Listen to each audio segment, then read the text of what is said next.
আপনি ভাবছেন মহামারী করোনা ভাইরাস ছড়িয়ে পড়ছে, আপনি মারা যাবেন, বাসা থেকে বের হওয়া বন্ধ করে দিচ্ছেন।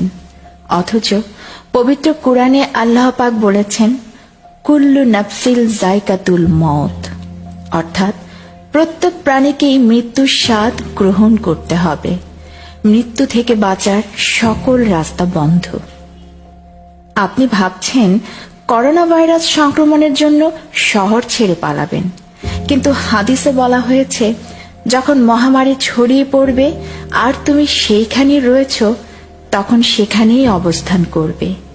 মহামারী এলাকা থেকে পলায়ন করা জিহাদের ময়দান হতে পলায়ন করার মতোই অপরাধ।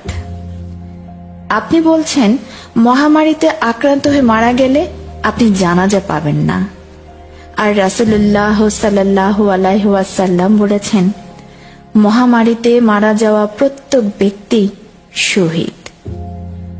আপনি খাদ্য সংগ্রহ করছেন করোনা ভাইরাসের ভয়ে, যেন পরিস্থিতি অস্বাভাবিক হয়ে গেলে আপনাকে খাদ্যের অভাবে মারা যেতে না হয়। কিন্তু কুরআনে পাকে বলা হয়েছে, জমিনের উপর বিচরণশীল এমন কোনো জাতি নেই যার রিজিক আল্লাহ পাক নির্ধারণ করেননি।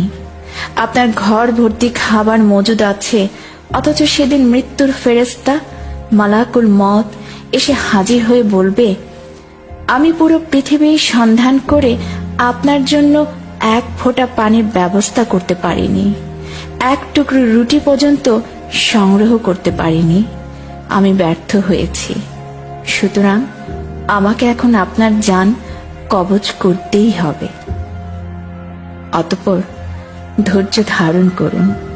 মৃত্যু যেমনই হোক প্রস্তুত থাকুন ঈমানের সাথে, পবিত্রতার সাথে আল্লাহর পাকের ডাকে সাড়া দেওয়ার জন্য।